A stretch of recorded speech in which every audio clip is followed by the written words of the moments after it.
کیونکہ انہیں زیادہ کام کرنا پڑتا تھا اور ان کو آرام کم ملتا تھا۔ ان کے جانور کمزور ہونا شروع ہو گئے اور پستہ اور خستہ حال میں وہ لوگ چلے گئے۔ بالآخر ان کو اس سسٹم کو جو تاریخ تخلیق کائنات میں خدا نے رکھ دی تھی اس کی طرف واپس آنا پڑا۔ یہی حال اس یہاں پر ہم مذہبی رہنماؤں کے بارے میں دیکھتے ہیں۔ وہ خداوند خدا کے اس احکامات اور شریعت کو تو شاید وہ سنیں یا اس پر غور کریں، لیکن انہوں نے اپنے بھی رسومات اور روایات بنا رکھی تھی۔ اور یہ جب سوال کرتے ہیں مسیح کے اوپر آ کر کہ فریسیوں کے اور یوحنا بپتسمہ دینے والے کے شاگرد جو ہیں وہ تو وہ تو روزہ رکھتے ہیں، لیکن تیرے شاگرد کیوں نہیں روزہ رکھتے؟ مسیح جو ہیں وہ یہاں پر کہتے ہیں کہ دلہا جب ان کے ساتھ ہے تو براتی کیسے روزہ رکھیں گے؟ اس کو ہم تھوڑی دیر کے لیے رکیں گے یہاں پر، لیکن ہم جاتے ہیں اور سیکھتے ہیں کہ کیا واقعی ان کا جو سوال تھا روزے کے بارے میں وہ ویلڈ تھا، وہ درست سوال تھا، یا وہ جو ہے وہ مبالغہ آرائی کر رہے تھے، یا وہ اور کوئی چیز جو ہے وہ ایڈ کر رہے تھے، یا یہ خدا کی طرف سے فرض تھا؟ تو معلوم ہوتا ہے کہ اگر آپ روزے کے سوال پر غور کریں تو احبار کی کتاب اس کے 23ویں باب اور اس کی 26 سے 32ویں باب کی 23واں باب 26 سے 32 تک ہمیں یہ حوالہ یہاں پر ملتا ہے۔ اور یہاں پر اگر آپ پڑھ سکتے ہیں تو ضرور پڑھیں۔ یہاں پر ہمیں معلوم ہوتا ہے کہ اس حوالے کے مطابق ایک ہی روزہ تھا۔ میں یہاں پر آپ کو ایک دو آیات پڑھ کے سناتا ہوں تاکہ آپ کو معلوم ہو کہ یہ روزہ صرف ایک تھا، نہ کہ روزے تھے جو فرض تھے۔ ایک روزہ فرض تھا، نہ کہ ہر ہفتے میں 2-3 روزے رکھنے۔ یہاں پر لکھا ہے، اور خداوند نے موسیٰ سے کہا اسی 7ویں مہینے کی 10ویں تاریخ کو کفارہ کا دن ہے۔ کیا ہے؟ کفارہ کا دن ہے۔ اس روز تمہارا مقدس مجمع ہو اور تم اپنی جانوں کو دکھ دینا اور خداوند کے حضور آتشین قربانی گزرانا، اور تم اس دن کسی طرح کا کام نہ کرنا، کیونکہ وہ کفارہ کا دن ہے جس میں خداوند تمہارے خدا کے حضور تمہارے لیے کفارہ دیا جائے گا۔ یہ وہ دن تھا جس دن انہوں نے اپنی جانوں کو دکھ دینا تھا۔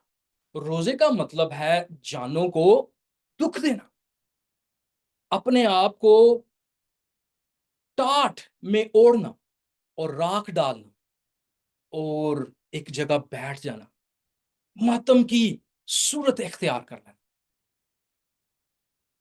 یہ روزے کا مطلب ہے۔ اور ایک روزہ فرض تھا، لیکن کیونکہ فقی اور فریسی انہوں نے ہر ہفتے میں 2 روزے وہ رکھتے تھے، اور انہوں نے اس فرضی روزے سے بھی زیادہ اہمیت دی، اور وہاں اس لیے خداوند یسوع مسیح ان کو جواب دیتے ہیں کہ اس کے شاگرد کیوں روزہ نہیں رکھتے۔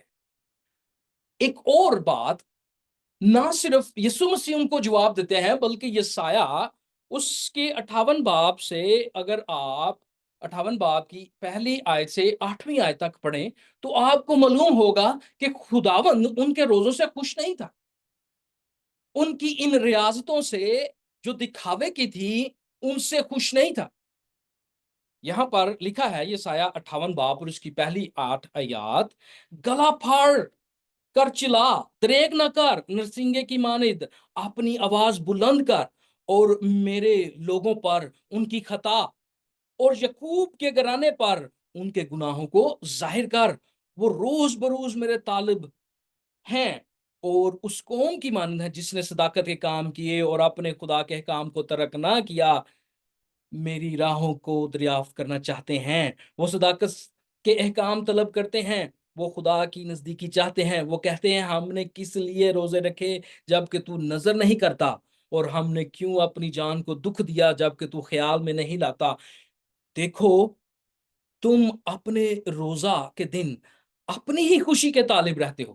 یہاں پر مسیح پر جب سوال کیا جاتا ہے اور اس کے شاگردوں پر سوال کیا جاتا ہے, تو یہ خدا کی خوشنودی نہیں بلکہ اپنے آپ کو ثابت کرنے کی کوشش کی جا رہی ہے کہ دیکھو ہم کتنے راست باز ہیں, تمہارے شاگرد تو کوئی راست بازی کا کام نہیں کرتے. اور سب طرح کی سخت محنت لوگوں سے کرواتے ہو. دیکھیں یہ روزے ہیں. دیکھو تم اس مقصد سے روزہ رکھتے ہو کہ جھگڑا رگڑا کرو اور شرارت کے کیا کرو, مکے مارو. سو اگر آپ اس پورے حوالے کو پڑھنا چاہیں تو پڑھ سکتے ہیں, لیکن یہاں پر بتانے کا مقصد یہی تھا کہ آپ اس بات کو دیکھیں کہ خدا کو ان کے یہ روزے پسند نہیں تھے. خدا کہتا ہے کہ وہ صداقت کی بات جاننا چاہتے ہیں, وہ راست بازی کی بات جاننا چاہتے ہیں, لیکن دراصل ان کے دلوں میں ہم نے گیت گایا تھا 2 ہفتے پہلے, بیس بدلا کیا ہوا دل کا بدلنا چاہیے, 1-2 باتیں نہیں بالکل بدلنا چاہیے. یہاں پر روزے صرف وہ دکھاوے کے لیے تھے. جس طرح مسیح کہتے ہیں کہ فریسی اور فقی اور شرع کے عالم اور مذہبی رہنما وہ دراصل سفیدی پھری ہوئی قبریں ہیں جو اوپر سے تو خوبصورت نظر آتی ہیں لیکن دل میں اندر میں بدبو بھری ہے. کیا ہم اس طرح کے روزے رکھنا چاہتے ہیں؟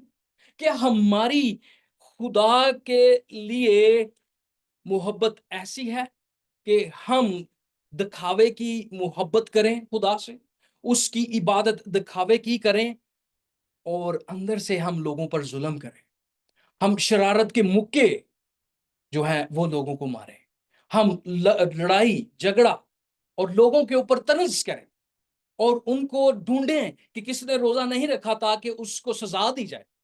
کیا ہم ایسے روزے رکھتے ہیں؟ کیا ہم اس طرح خدا کی عبادت کرتے ہیں؟ یہ سوچنے کی بات ہے. کیا ہم مسیح جو سبت کا مالک ہے, سبت سے مراد آرام دینے والا ہے, کیا اس کے بارے میں ہم اس طرح کی بات سوچتے ہیں؟ یقیناً جب ہم یہاں پر اس سوال پر غور کرتے ہیں تو یہ وہ بوجھ ہے جو فریسی شرع کے عالم دوسروں کے اوپر ڈالتے ہیں, جس کا حکم خدا نے نہیں دیا. اور جب مسیح نے یا خدا نے شریعت میں اس کا حکم نہیں دیا تو نئے احکامات نئی روایات بنانے سے وہ کیا ثابت کرنا چاہ رہے تھے؟ وہ دراصل ثابت کرنا چاہ رہے تھے جو شیطان نے باغ عدن میں کہا تھا کہ اگر تم یہ پھل کھاؤ گے تم خدا کی مانند بن جاؤ گے. اور جب ہم عبادت جو حقیقی دل سے ہوتی ہے اس سے ہٹ جاتے ہیں, جب ہم عبادت میں بھی ایسی چیزیں تلاش کرنا شروع کرتے ہیں جس میں ہمیں شان و شوکت ملے, جس میں میرا نام بلند کیا جائے, جس میں لوگ دیکھیں کہ یہ کتنا ریاضت کرنے والا شخص ہے, یہ کتنا راست باز شخص ہے, جب لوگوں کو ہم دکھاوے کی کوشش کرتے ہیں تو دراصل ہم اپنے نام کو جلال دے رہے ہوتے ہیں, نہ کہ خدا کے نام کو جلال. اس سے مراد پھر ہم اپنے آپ کو خدا بنا رہے ہیں, نہ کہ خدا کو خدا مان رہے ہیں. سوچنے کی بات ہے, فکر کی بات ہے. اب ہم جو ہے وہ آتے ہیں واپس, مسیح نے اپنے آپ کو دلہا کیوں کہا؟ اگر آپ نے پچھلا حصہ اس کی تفسیر سنی تو ہم نے بات کی تھی ہوشیہ کی کتاب کی اینڈ پہ, اور اس کے 6 باب کی 6 آیت جس میں خدا کہتے ہیں انہی عالموں کو جو ان کتابوں کو پڑھتے تھے کہ جاؤ جا کر تلاش کرو اور دریافت کرو, میں رحم پسند کرتا ہوں قربانی نہیں. سے کیا مراد ہے؟ اس کتاب کو پڑھنے سے کیا مراد ہے؟ اب پھر مسیح دوبارہ جب دلہے کی بات کرتے ہیں تو یسایہ 2 باب اس کی 14 سے 20 آیت وہ دوبارہ مسیح اس کی طرف نشاندہی کرتے ہیں۔ مسیح اس حصے میں چیز کیا ہے، تاکہ میں آپ کو اس کی نشاندہی کرواؤں اس سے پہلے میں پڑھوں۔ اس میں مسیح خدا کی طرف اشارہ کرتے ہیں، اور خدا اپنے آپ کو اسرائیل کا دلہا اور اس کو اپنی دلہن اور اس کو براتی اور اس کو ان لوگوں کو جو ہے وہ اپنے ماننے والوں کو وہ تشبیہن اس طرح زبان استعمال کرتا ہے خدا۔ اور دوسری بات، یہاں پر بلیم جو بت تھا اس کے بارے میں بھی بات کرتے ہیں، اور یہ مصر سے نکلنے کی بات ہے، جب خداوند خدا مصر سے اسے نکالا تھا۔ اور یہاں پر جب ہم اس بات کو پڑھتے ہیں تو معلوم ہوتا ہے مسیح کہتے ہیں کہ یہ برات، یہ خوبصورت ایونٹ اس لیے تشکیل پایا جا رہا ہے کہ جس طرح تم کو مصر میں سے میں نے نکالا تھا، اب میں یہاں تمہیں حقیقی موت سے نکالنے آیا ہوں۔ یہ یہ جشن جو ہے یہ حقیقی موت سے نکلنے کا جشن ہے۔ یہ جشن حقیقی غلامی سے آزادی کا جشن ہے۔ اس لیے مسیح یہاں پر دلہے کی زبان استعمال کرتے ہیں، کیونکہ پرانے عہد نامہ میں یہی زبان استعمال کی گئی تھی۔ اگر آپ میرے ساتھ پڑھیں ہوشیہ 2:14-20، 6 آیات ہیں، میں آپ کے سامنے پڑھتا ہوں۔ یوں لکھا ہے، تو بھی میں اس اسے فرفتہ کر لوں گا اور بیابان میں لا کر اس سے تسلی کی باتیں کہوں گا، اور وہاں سے اس کے پاکستان اسے دوں گا اور عکور کی وادی میں، تاکہ وہ امید کا دروازہ، یاد آیا مسیح نے انجیل میں فرمایا ہے کہ میں زندگی کا دروازہ ہوں، امید کا دروازہ ہو۔ اور یہ امید مستقبل کے بارے میں ہے، امید ہر بار مستقبل کی جاتی ہے، اور وہاں گایا کرے گی جیسے اپنی جوانی کے ایام میں وہ ملک مصر سے نکل آنے کے دنوں میں گایا کرتی تھی۔ خداوند فرماتا ہے، تب وہ مجھے ایشی یعنی اے میرے دلہا یا خاوند کہے گی، وہ پھر بالیم بتوں کی پوجا نہ کہے گی، کیونکہ میں بالیم کے نام اس کے منہ سے دور کروں، اور پھر کبھی ان کا نام نہ لیا جائے گا۔ تب میں ان کے لیے جنگلی جانوروں اور ہوا کے پرندوں اور زمین پر رینگنے والوں سے عہد کروں گا، اور کمان اور تلوار اور لڑائی کو ملک سے نیست کروں گا، اور لوگوں کو امن و امان سے لیٹنے کا موقع دوں گا، اور تجھے اپنی ابدی نامزد کروں گا۔ ہاں، تجھے صداقت اور عدالت اور شفقت اور رحمت سے اور اپنی نامزد کروں گا۔ میں تجھے وفاداری سے اور اپنی نامزد بناؤں گا، اور تو خداوند کو پہچانے گی۔ یہ وعدہ خداوند خدا کر رہا ہے مستقبل کا، اور یہاں جب مسیح اس کا ذکر کر رہا ہے تو دراصل وہ کہہ رہا ہے کہ یہ وہ وعدہ ہے جو پورا ہوا۔ ہمارا خداوند یقیناً وہ کلام کو پورا کرتا ہے، وہ یہوہ خداوند ہے۔ مرکز پہلا باب اور اس کی 2 آیت اور تیسری آیت میں واضح طور پر اس کا اعلان مرکز کرتا ہے کہ میں وہ آواز ہوں جو بیابان میں پکارتی ہے، اور جو آنے والا ہے وہ یہوہ خداوند ہے۔ اور مسیح یہاں پر بار بار اپنے سوال کرنے والے، تنقید کرنے والوں کو جواب دیتا ہے۔ وہ کسی کونے میں، کسی غار میں، کسی پہاڑی میں چھپ کر یہ باتیں نہیں کرتا، بلکہ وہ ان کے سامنے، ان کے منہ پر نہ صرف ان کو جواب دیتا ہے بلکہ ان کو لاجواب کر دیتا ہے۔ اس کے ساتھ اگر ہم ذکریہ اس کا 7 باب اور اس کی 8 باب اور اس کی 7 سے 8 پڑھیں تو یہاں پر بھی بڑی خوبصورت بات ہمیں مسیح کے بارے میں بتائی گئی ہے۔ رب الافواج یوں فرماتا ہے، دیکھ میں اپنے لوگوں کو مشرق اور مغربی ممالک سے چھڑا لوں گا، اور میں ان کو واپس لاؤں گا، اور یروشلم میں سکونت کریں گے، اور وہ میرے لوگ ہوں گے، اور میں راستی اور صداقت سے ان کا خدا ہوں گا۔ مسیح یہاں پر راستی اور صداقت کو قائم کرنے آیا ہے، نہ کہ ان سوالوں سے جن سے وہ کہتے ہیں کہ تم روزے کیوں نہیں رکھتے جو روزے ہم رکھتے ہیں۔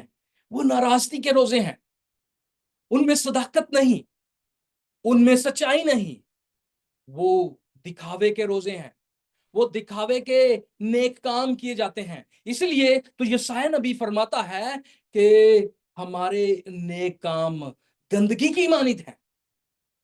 اسی لیے جب ہم بتاتے ہیں کہ جب ہم مسیح پر ایمان لاتے ہیں تو اپنے نیک ایمان کی وجہ سے بچائے نہیں جاتے، بلکہ مسیح کے کام کی وجہ سے ہم بچائے جاتے ہیں، تو ہم پر مزاح کیا جاتا ہے، ہمیں جو ہے وہ ہمارے سامنے ہنسا جاتا ہے کہ یہ کیسا بہودہ کام ہے۔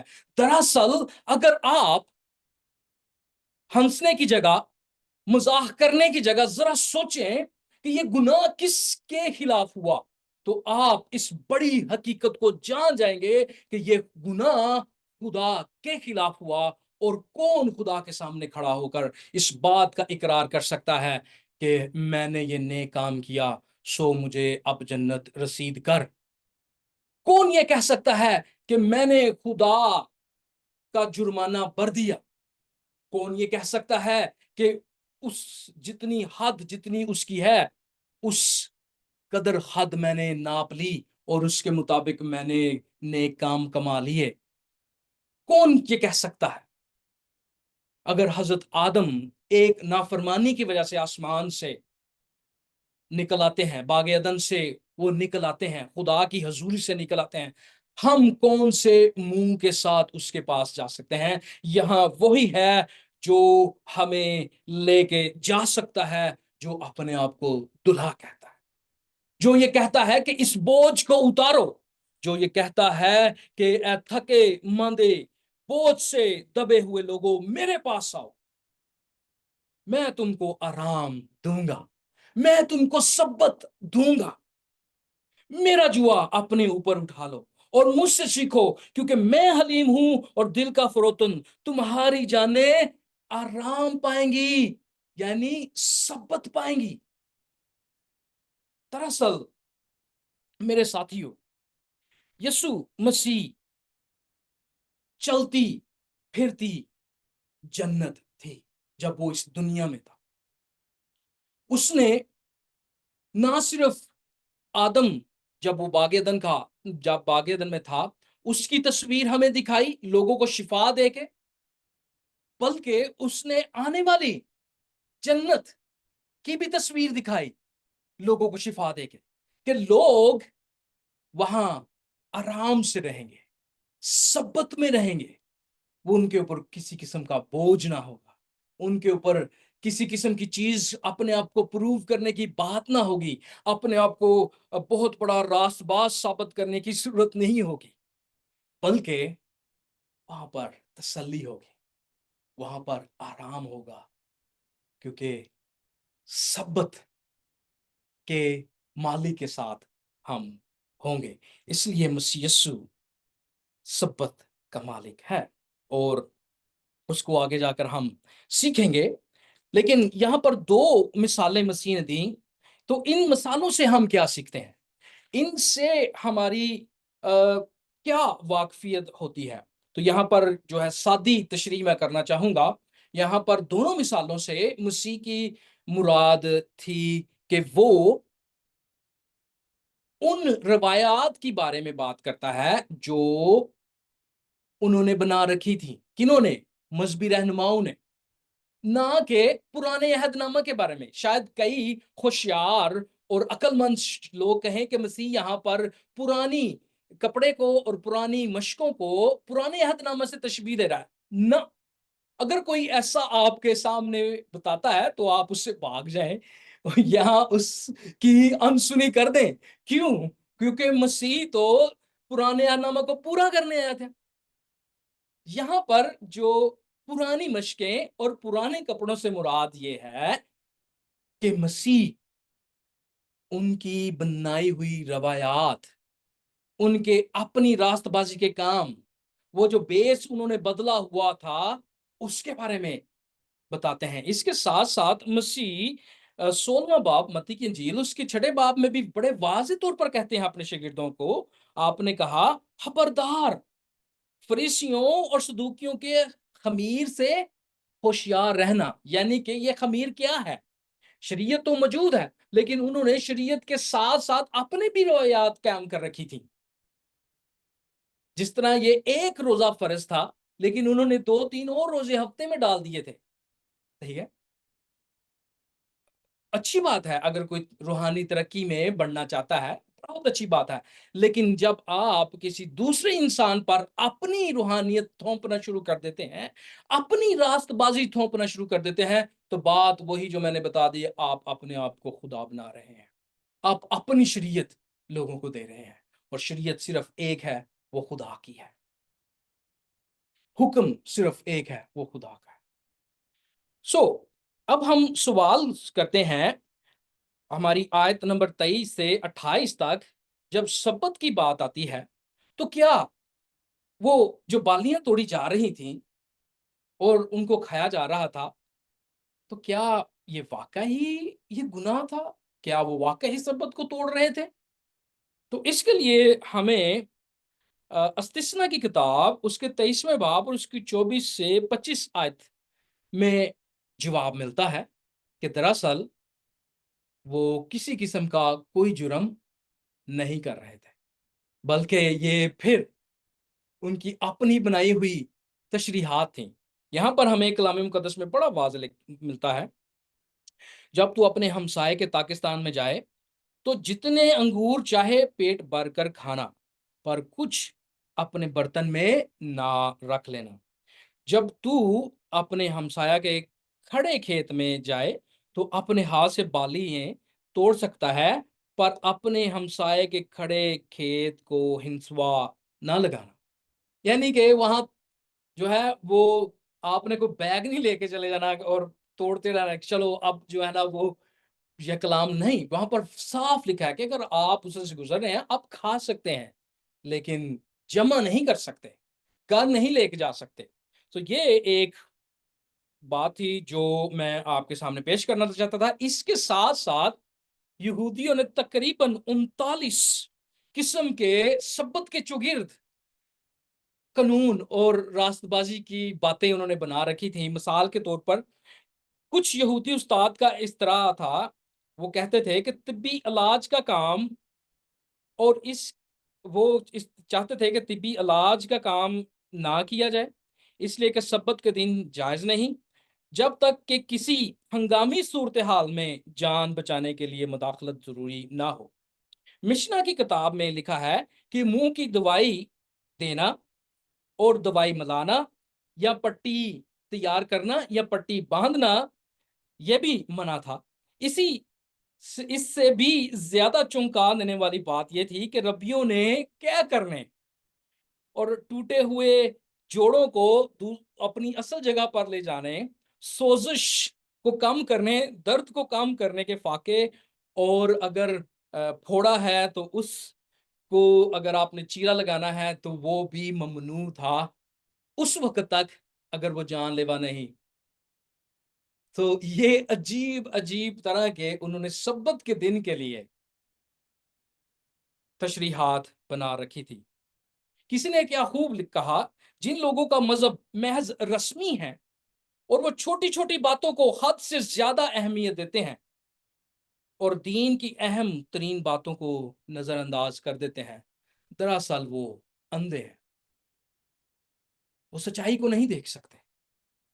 اندھا اندھے کو راہ دکھائے گا تو دونوں گڑھے میں گریں گے، یہی مسیح یسوع نے فرمایا تھا۔ اب اگر ہم آگے بڑھتے ہیں تو بات کرتے ہیں مسیح یسوع نے جب کیسے ان کو جواب دیا۔ یہاں پر رکیں گے اور میں آپ کو بتانا چاہوں گا دونوں سوال روزے کے بارے میں اور سبت کے بارے میں مسیح سے نہیں کیا گیا، لیکن مسیح ان کو تشریح کر رہے ہیں، کیونکہ یہ سوال ان کے شاگردوں پر کیے گئے ہیں۔ روزوں کے بھی تعلق تیرے شاگرد روزہ کیوں نہیں رکھتے؟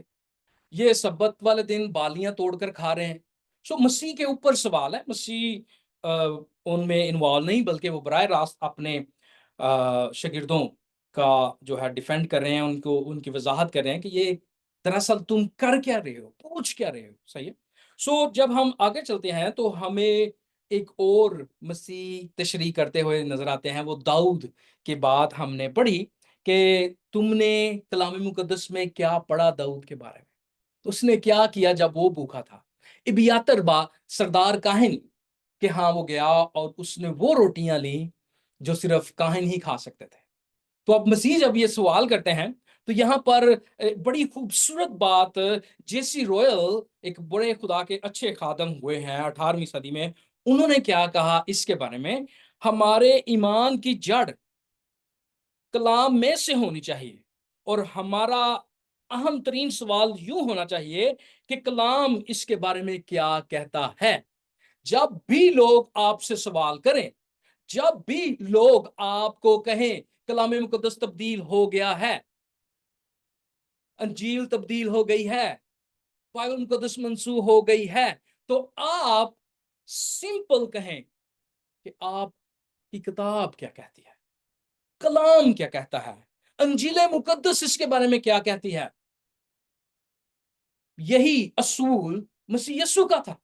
مسیح یسوع ان کو یہ نہیں کہتے اچھا میں تم کو جو ہے فلسفہ بتاتا ہوں، میں تم کو اس طرح کی مثالیں دیتا ہوں. نہیں، مسیح نے سمپل جواب دیا کہ کلام مقدس کیا فرماتا ہے، داؤد نے کیا کیا تھا، اور وہاں وہ اس بات سے لاجواب ہو جاتے ہیں.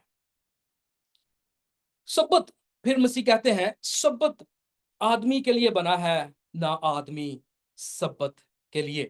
ابھی یہاں پر تیسرے باب میں ہم آ جاتے ہیں، اور یہاں پر جو ہے وہ سوکھے ہاتھ والا شخص ہے، اور یہ یہودی مذہبی لوگ مسیح کے پیچھے بھاگ رہے ہیں. اور یہ کب سے بھاگ رہے ہیں؟ جب سے مسیح نے متی کو، جو لاوی تھا، ٹیکس لینے والا تھا، اس کو اپنے پیچھے آنے کا حکم کہا اور اس مسیح کے پیچھے ہو گیا. لاوی نے ایک ضیافت تیار کی، الوداع پارٹی کی، اور وہ پارٹی میں بھی آگے مذہبی لوگ اور رہنما، اور انہوں نے سوال کیا یہ تو گناہ گاروں کے ساتھ کھاتا پیتا ہے. اب جب وہ مسیح نے اس کا جواب دیا تو پھر وہ کیا کہتے ہیں، اچھا یہ نہیں بنا تو یہ روزے کا سوال کرتے ہیں. اب یہ نہیں بنا تو پھر ہم اس کے پیچھے چلتے ہیں، وہ جہاں جہاں جاتا ہے، وہ کھیت میں مسیح آ گیا تو وہاں پر وہ سوال کرتے ہیں جناب اب یہ دیکھیں آپ تو سبت کا بھی احترام نہیں کرتے.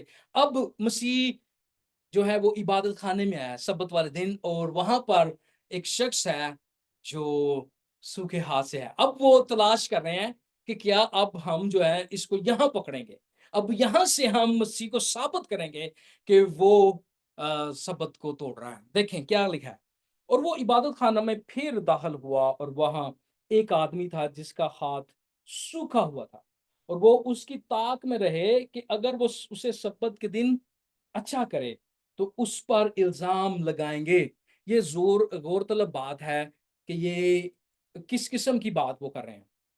اس نے اس آدمی سے جس کا ہاتھ سوکھا ہوا تھا کہا بیچ میں کھڑا ہو. اب مسیح جانتا ہے دلوں کو، آپ نے پہلے پڑھ لیا ہے، مسیح پہلے ہی جانتا ہے کہ ان دلوں میں کیا ہے.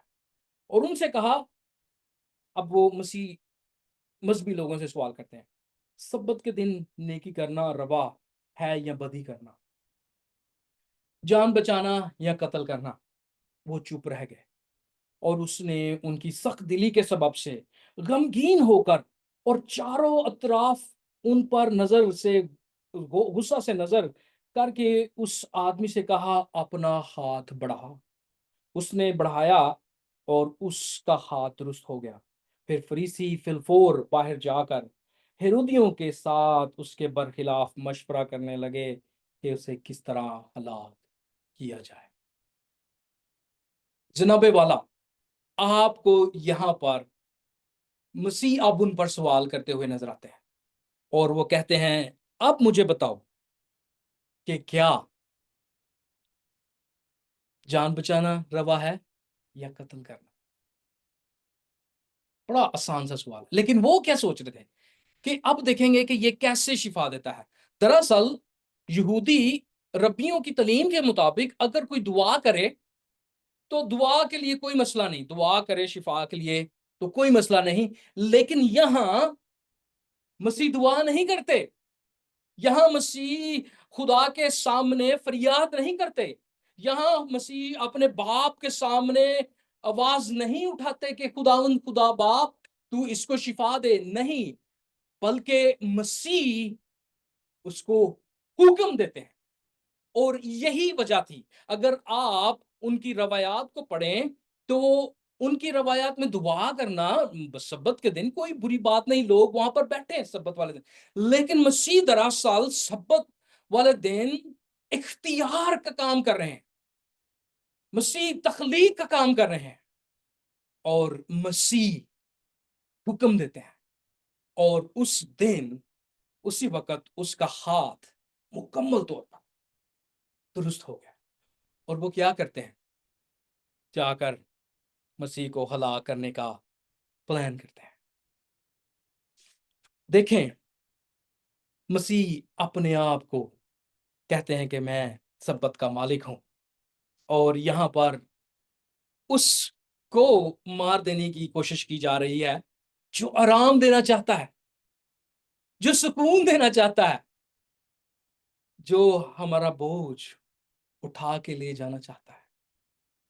اس کو مار دینے کی کوشش کی جا رہی ہے. اور یہ کیوں کی جا رہی ہے؟ اس لیے نہیں کہ وہ فقی اور فریسی اور شرع کے عالم اور مذہبی رہنما بڑے اچھا کام کر رہے ہیں. نہیں، دراصل مسیح ان کے بنائے ہوئے مذہب کو، ان کی بنائی ہوئی روایات کو، ان کی بنائی ہوئی رسومات کو، اور ان کی اپنی اندر جو وہ خود خدا بنے ہوئے ہیں ان کو مسمار کر دیتا ہے، ان کو لاجواب کر دیتا ہے. اور بار بار وہ کیا پیش کرتا ہے؟ کلام میں کیا لکھا ہے. یہی بات ان کو کھا جاتی ہے کہ مسیح ان کا ایسا حل ڈھونڈتا ہے کہ جس کا وہ انکار نہیں کر سکتے. اور بلاہر وہ کیا حل ڈھونڈتے ہیں؟ کہ اس کو مار ڈالے. لیکن یہاں پر جب مسیح کہتے ہیں کہ میں سبت کا مالک ہوں، تم جانو، یہاں پر الفاظ بڑے خوبصورت ہیں، میں پڑھنا چاہتا ہوں. پس ابن آدم سبت کا مالک ہے، آرام کا مالک ہے. خوبصورت بات.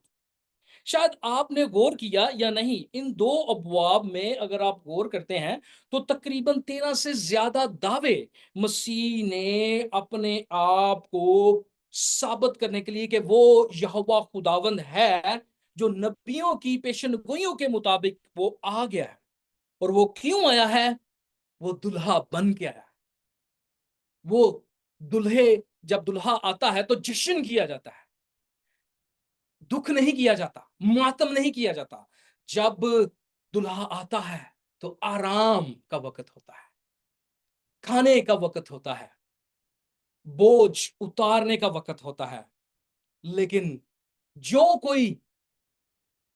کوئی اپنے آپ کو سمجھتا ہے کہ وہ اس قابل ہے کہ اس کے نیک کاموں سے وہ بوجھ اتر جائے گا، تو یہ مشکل بات ہے. کیوں؟ کلام مقدس میں صاف لکھا ہے. مکاشفہ کتاب اس کے 5ویں باب اور اس کی پہلی 5 آیات میں پڑھنا چاہتا ہوں. یہاں پر آسمان اور زمین میں دیکھا گیا ہے کہ کون بچا سکتا ہے، کس کے نیک اعمال اس کو بچا سکتے ہیں، کون اس قدر بڑا ہے کہ وہ خدا کے سامنے اس کتاب کو کھول سکتا ہے. تو میرے ساتھ پڑھیے مکاشفہ 5 باب پہلی 5 آیات. اور جو تخت پر بیٹھا تھا میں نے اس کے دہنے ہاتھ میں ایک کتاب دیکھی جو اندر سے اور باہر سے لکھی ہوئی تھی، اور اسے 7 مہرے لگا کر بند کیا گیا تھا. پھر میں نے ایک زور آور فرشتے کو بلند آواز سے یہ منادی کرتے دیکھا کہ کون اس کتاب کو کھولنے اور اس کی مہرے توڑنے کے لائق ہے؟ کون ہے؟ کس کی ریاضت اس قدر قابل ہے؟ کون اس قدر اچھا راست باز ہے؟ کون اس قدر کامل راست باز ہے جو اس کتاب کو کھول سکے؟ آگے لکھیں، دیکھیں کیا ہے.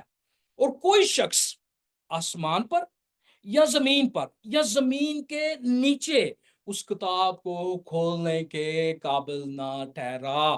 نہ آسمان پر، نہ زمین پر، نہ زمین کے نیچے جو لیٹے ہوئے ہیں، جو سو چکے ہیں، وہ بھی نہیں، اور یا اس پر نظر کرنے کے قابل نہ نکلا۔ اور وہ اس بات پر زار زار رونے لگا۔ یوحنا جو اس رویا کو دیکھ رہا ہے، وہ زار زار رونے لگا، اب ہمیں کون بچائے گا؟ ابھی یہ رویا دیکھ رہے ہیں، خدا سے دکھا رہا ہے۔ تو لکھا ہے، تب ان بزرگوں میں سے ایک نے مجھ سے کہا، مت رو۔ مسیح یہاں جب سبت کا مالک اپنے آپ کو کہتا ہے تو وہ کہتا ہے رو، اپنے بوجھ کا فکر مت لو، میں یہاں پر تمہیں آرام دینے آیا ہوں۔ مت رو۔ یہودا کے قبیلے کا ببر جو داؤد کی اصل ہے، مسیح یہودا کے قبیلے سے ہے، اور اس کتاب اور اس کی 7 مہروں کو کھولنے کے لیے غالب آیا ہے۔ ہاللویا۔ یسوع مسیح اپنے آپ کو سبت کا مالک کیسے ثابت کرتا ہے؟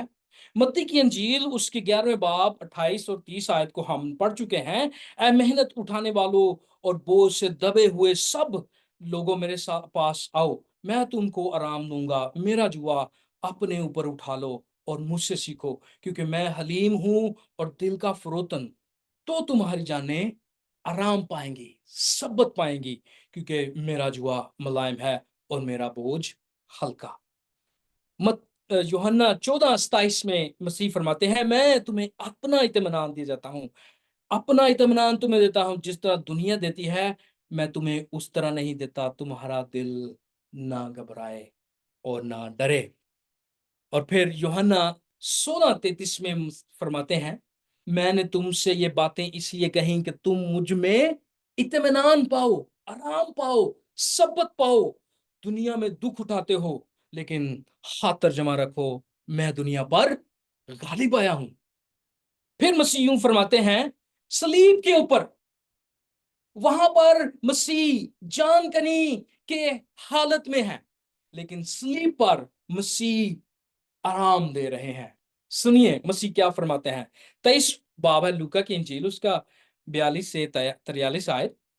اور پھر اس نے کہا، اے یسوع، جب تو اپنی بادشاہی میں آئے تو مجھے یاد کر۔ اگر آج آپ سمجھ چکے ہیں کہ آپ کی نیکی آپ کو بچا نہیں سکتی، اگر آج آپ اس بات کو سمجھ گئے ہیں کہ جو بوجھ آپ اٹھائے ہوئے ہیں اپنے آپ کو راست باز بنانے کا اور نیک کام کرنے کا، وہ آپ کے کام نہیں آئے گا، بلکہ مسیح یسوع کی قربانی آپ کے کام آئے گی، تو عزیز بھائیوں اور بہنوں، اگلی اس آیت کو سنیں، جہاں وہ کہتا ہے کہ جب تو اپنی بادشاہی میں آئے تو کیا کرنا؟ مجھے یاد کرنا۔ اب بھی آج مسیح کو کہہ سکتے ہیں کہ مجھے یاد کر۔ آپ دعا کر سکتے ہیں اپنے دل میں، اس کو بلا سکتے ہیں۔ اور کیا یہاں پر فرمایا گیا ہے، اور اس نے اس سے کہا، میں تجھ سے سچ کہتا ہوں کہ تو آج ہی میرے ساتھ فردوس میں ہوگا، آرام میں ہوگا، اطمینان میں ہوگا، تسلی میں ہوگا۔ خود مسیح صلیب پر ہے اور اس کو تسلی، مسیح کو معلوم ہے کہ وہ کون ہے، مسیح کو معلوم ہے کہ وہ اسی لیے آیا، اور مسیح کو معلوم تھا جب مذہبی عالموں نے مسیح کے بارے میں پلان بنانا شروع کیا، اور یہ پلان اس وقت کا نہیں بلکہ شروع سے آدم سے یہ پلان بن چکا تھا، بلکہ بنائے عالم سے یہ پلان بن چکا تھا کہ مسیح آپ کے لیے، میرے لیے دکھ اٹھائے گا اور مردوں میں سے جی اٹھے گا۔ ایک خدا کے خادم نے بڑی خوبصورت بات کی اور اس کے ساتھ اختتام کرتے ہیں۔ انہوں نے کہا، اگر آپ یسوع مسیح کو اپنا نجات دہندہ قبول نہیں کرتے تو آپ کے دیگر تمام انتخابات زمین پر آپ کی زندگی کو جہنم بنا دیں گے اور پھر ہمیشہ کے لیے جہنم میں بھیج دیں گے۔ آج آپ کے پاس یہ موقع ہے، اگر آپ مسیح کا انتخاب کرتے ہیں تو زمین پر سارے انتخابات آپ کے لیے بہترین ہوگے، جو آپ کو جنت فردوس میں لے جائیں گے۔ اس ڈاکو نے جو صلیب کے ساتھ دوسری صلیب پر مسیح کے ساتھ لٹکا تھا، اس نے اچھا انتخاب کیا، اس نے سبت کا انتخاب کیا، اس نے سبت کے مالک کا انتخاب کیا۔ کیا آپ اس سبت کے مالک کا انتخاب کرنا چاہتے ہیں؟ اگر آپ چاہتے ہیں تو برائے کرم ہمیں میسج کر سکتے ہیں، کمنٹ کر سکتے ہیں